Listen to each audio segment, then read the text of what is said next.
Hi, lovelies. Welcome back to Blessing Reactions. I hope you are doing good. Thank you so much for stopping by. We have a first time reaction video. We're going to be checking out truth about the Irish first slave trade brought to America. Without further ado, let's dive right in.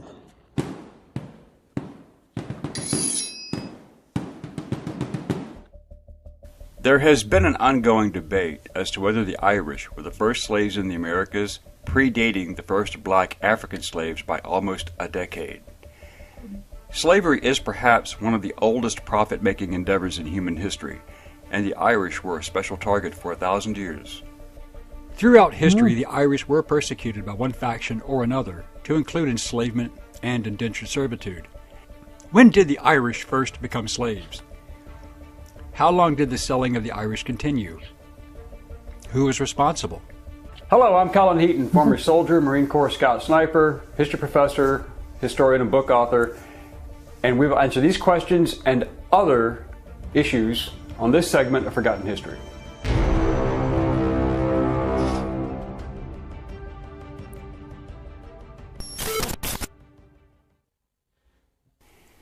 Some groups deny the Irish slavery under English and later British rule, claiming that this was nothing more than voluntary indentured servitude, which did exist. However, there are counter-arguments that will be challenged here. There is a legitimate dispute as to the numbers enslaved, especially during the 17th century before the Act of Union in 1707. The official British legal terminology used was indentured servants. Whether the servants in question had willingly signed the indenture contract to emigrate to the Americas or were first to go. Many were forced. Therefore, those transported unwillingly and effectively sold were not considered to be indentured. This included political prisoners, vagrants, convicts, political activists, thieves, prostitutes, or people who had been defined as undesirable by the English government. The Irish introduction to slavery was during the first Viking raids in the year 795, lasting through the mid-9th century. This period saw the Irish killed and enslaved. Just like many other societies, the Vikings attacked.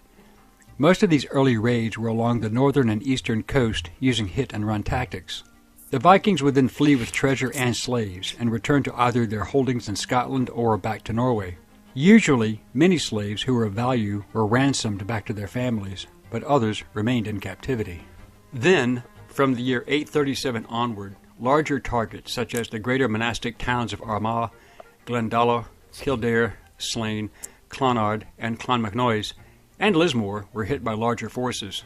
These large-scale raids generally spared the smaller local churches and villages far inland, but slaves were still taken, mostly to Scotland and Iceland. In 875, Irish slaves in Iceland launched Europe's largest slave rebellion since the end of the Roman Empire, when Hrólfr Hólmarsson's slaves killed him and fled to Vestmannaeyjar. In 841, the port that became known as Dublin was taken and occupied by both Olaf and Ivar the Boneless. And by 853, this part of Ireland was a Norse trading center, and slaves were a large part of it. The slave trade did not stop with Ivar's death in 873. Finally, in 902, driven out of Dublin by the combined forces of Brega and Leinster, but the Vikings came back in 914 and reclaimed all the territory, taking more slaves. But Irish resistance was not over.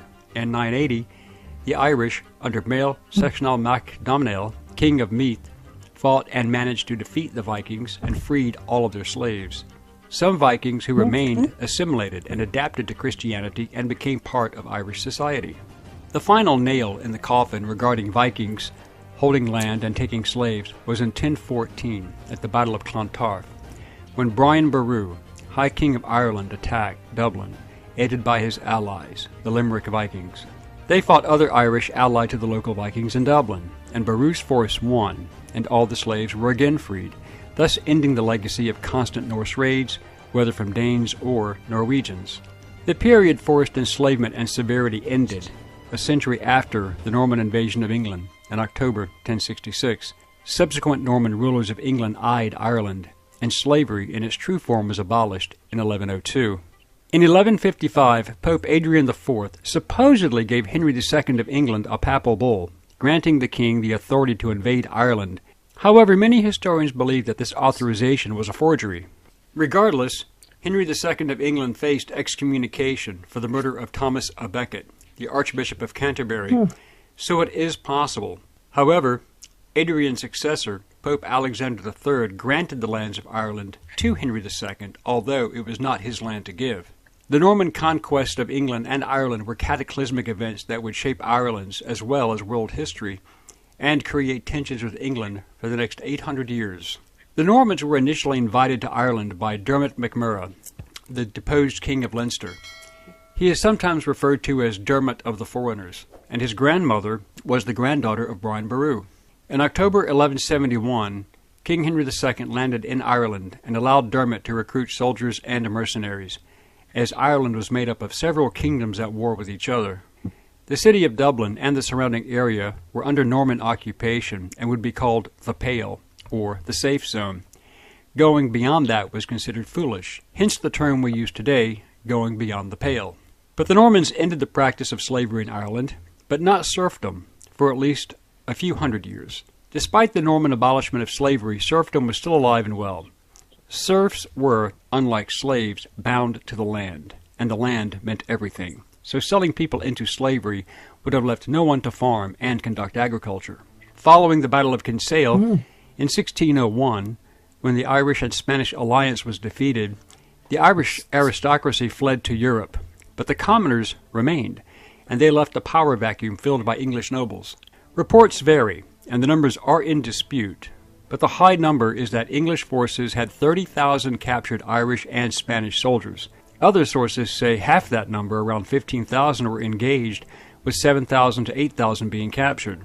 The Spanish allies were allowed to leave, but not the Irish. In 1603 or 1604, King James I of England, crowned on March 23, 1603, reportedly issued the order of banishment. This allowed those Irish captured to be sold, a permanent banishment, after nearly a decade. Now, we're talking about 1014, 1603. Like this slave trade, to me, it feels like it has been in for like decades. Like even before Christ, I'm sure this slave trade has been available. Like now, this slave trade, I learned that Irish, they actually sold like political thugs, prostitutes, thieves, and the likes of those people that they don't want around. They sell them as slave back then. That one, for me, it's understandable, but still, it's not a good idea for you to like sell someone into slavery, if you understand what I'm trying to say. The king gave permission for the English Governor-General to collect and sell the captured Irish soldiers as slaves and send them to the New World in the Americas. In 1612, the first recorded Irish slaves were sold, possibly to the Portuguese, and taken to the Amazon River Basin, in their colony in modern-day Brazil. This brought them to the New World. There has been some dispute as to whether these people were indentured servants or slaves, but it is clear that they were forced out of Ireland to the New World, so it seems illogical and ridiculous to assume that they went voluntarily, hence the status of slaves. It has been chronicled that in 1625, James I's son, Charles I, issued the decree, and it may be possible before his death in March 1625, but given the timeline on James's death, it would appear that his son, Charles, probably did issue the royal decree authorizing the Irish slaves. This included prisoners captured, those deemed to be common criminals, and rabble-rousers who were sold. They were to become the property of the English plantation owners in the North American colonies. As a result, tens of thousands of Irish men and women were sent to the Eastern American colonies, as well as Guyana, Antigua, and Montserrat. As well, between 1629 and 1632, as other Caribbean locations over the next few decades were infiltrated, but the exact number may never be known. By 1637, approximately 69% of the population of Montserrat were Irish. Many were indentured servants, yet some were slaves. The rationale was simple. Black slaves had to be purchased at a cost of around 20 to 50 pounds sterling, a huge sum of money in those days. However, Irish slaves were sold for 900 pounds of cotton per person, but also traded for tobacco and indigo in a straight barter system. It would appear that the Irish then became the largest source of slaves for English slave traders and plantation owners at that time, far surpassing the African slave trade until the early to mid-1700s. Between 1641, during the Irish Rebellion, to 1652, It has been stated that over 550,000 Irish were killed by English forces and 300,000 more were sold as slaves, mostly military-aged men. Their children, especially women and girls, were sold and considered quite valuable in the domestic service roles. The greatest perpetrator of this was Oliver Cromwell, who defeated Charles I in 1649 during the English Civil War and had him executed. Cromwell, as Lord Protector, waged a ruthless war against the Irish, starting in 1649. By 1650, it is claimed that nearly 29,000 Irish were sold to planters in St. Kitts. During the decade of the 1650s, it is also claimed, as well as disputed, that around 100,000 Irish children, generally from 10 to 14 years of age, were taken from their parents and were also sold, and sold themselves also as slaves or indentured servants in the West Indies, Virginia, the Carolinas, and New England. It is also claimed that between 1651... Oh my goodness, why take kids that little from their parents to be sold into slavery? For me, I feel people back then were so heartless. I'm sorry to use this word. If you are not heartless or wicked, or if it's not a barbaric act, how dare you take kids from 10 years to 15 years and sell them into slavery? Like, I cannot begin to imagine what their parents might have gone through. Like, they are not going to see their children anymore. You don't even know where your kid is. Like, you don't even know which state, which country that they have sold your kid into slavery. Oh my goodness, this is just so heartless. In 1660, the Irish slaves far outnumbered the colonists in all areas. In 1652, Cromwell ordered that 12,000 Irish were to be sold to Barbados, and those numbers are not in dispute, only their status. On 1 May 1654, his "To Hell or to Connaught" proclamation was issued during the Act of Settlement of 1662. This was when the English began confiscating all Irish-held lands, and the native Irish were relocated west of the Shannon River. Those who resisted were sent to the West Indies as slaves or executed. His own words proclaimed, quote, "Those who fail to transplant themselves into Connaught or County Clare within 6 months shall be attainted of high treason, or to be sent to America, or other parts beyond the seas. Those banished who return ought to suffer the pains of death as felons by virtue of this act without benefit of clergy." End quote. The English could kill the Irish without penalty, but selling them offered great profit. It is claimed that over 80,000 more Irish were sold, with 52,000 going to the colonies of Barbados and Virginia, but again we cannot verify the exact numbers. Many argue that these were indentured servants, not slaves, yet there are no records of contracts between those forcibly removed and their benefactors. One may assume that, given the barter system of using tobacco and cotton as a trade item for workers, that these deported Irish were, in fact, slaves. In 1656, the Council of State ordered the roundup of 1,000 Irish girls and 1,000 Irish boys in their early teens, even some children to be rounded up and sold to Jamaican planters. These numbers are in dispute, but do seem reasonable, as these would be children whose parents were already deported. Part of this order was an edict passed on October 2, 1665, which stated, quote, "Upon report of Committee for America concerning proposals for transporting persons from Long Island to Jamaica to confer with the Committee for Jamaica," end quote. The persons were Irish, and no indentured servant would be released to go to Jamaica. These had to be forcibly exported Irish, who were already present in New York. In fact, some of the English receiving these Irish slaves seemed rather concerned, hence this following report, quote, "Commission appointing Cornelius Holland, Colonel Owen Roe, Sir Thomas Roth, and 14 others accompany, by the name of the Governor and Company of the City of London, for the plantation of the Somers Islands, to take into consideration the present condition of those plantations, many well-affected persons there having been much oppressed and unjustly dealt with in relation to matters of conscience." End quote. Whitehall, 1653, June 28th. This situation, with the forcibly removed Irish not being a people to take subjugation lightly, appeared to have created the fear of an uprising, and this seems to be explained in the Whitehall document from November 18, 1656. Quote, "The Council of State to Captain Wilkinson. Importance of the Somers Islands to the interest of the Commonwealth. Supposition that the Spaniards will endeavor to get a footing there. Doubtful that a principle of disaffection may yet be retained by some of the inhabitants. He is encouraged to attend to his duties as commander of the fort, to keep a vigilant eye upon the malignant and discontented party, that they may have the less opportunity to prejudice the island's safety, and to use his best endeavors to secure the interest of the Commonwealth." End quote.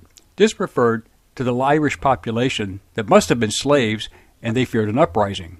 No reason to worry about indentured servants. So, whether one accepts the reality of Irish slavery or not, the fact remains that there were Irish people forced into slavery. However, the exact numbers may never be known. We hope you enjoyed this segment of Forgotten History. Please click like and subscribe for free. And please stay tuned and be engaged and informed. Send us comments if you have questions or even show ideas, and we will respond to all requests and comments as soon as we can. Thank you.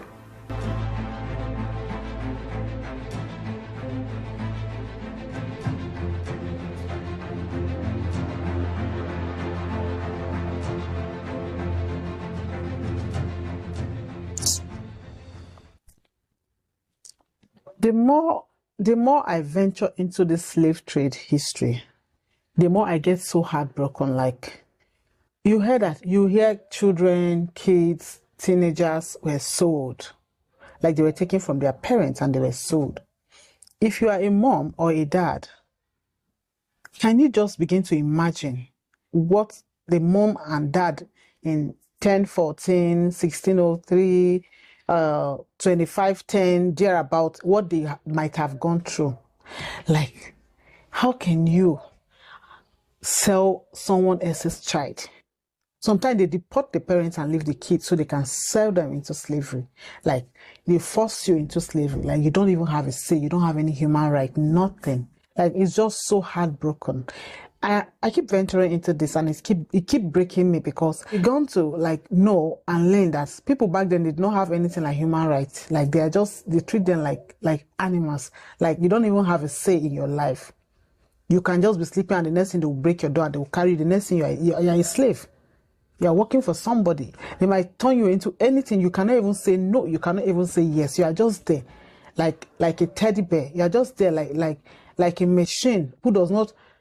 This is just so heartbroken. I don't even know what to say. Like, listening to this I keep thinking, like, were people back then that heartless? Like, all the acts about slave trade, if you listen to it, it's barbaric, it's inhuman. It's not even done, like, it's not even supposed to be, it's not even supposed to be in the world, like, anything. There's not supposed to be anything in the world like slave. Like, who give you the right to take somebody's right away from them? Like, who give you that right? See, like, I learned that the Vikings, they can come into a country, like, they'll get people, they will get people and take them back as slave, like to Norway and the likes of that, selling you out like slave or something, just because of what? They sell some for 900 euros, some for 10. I think the Irish for 900 euros, 900 pounds. The black ones for 10 pounds, some shillings or so. I can't really even put that in my head, because that was so disgusting. I couldn't even begin to imagine, like, oh my goodness. Please, if you know anything about this video, drop it on the comment section. Any other video you would like me to react to, drop it on the comment section. If this is your first time here, do not forget to click on the subscribe button before stepping out. Thank you so much for coming. I will see you in my next video.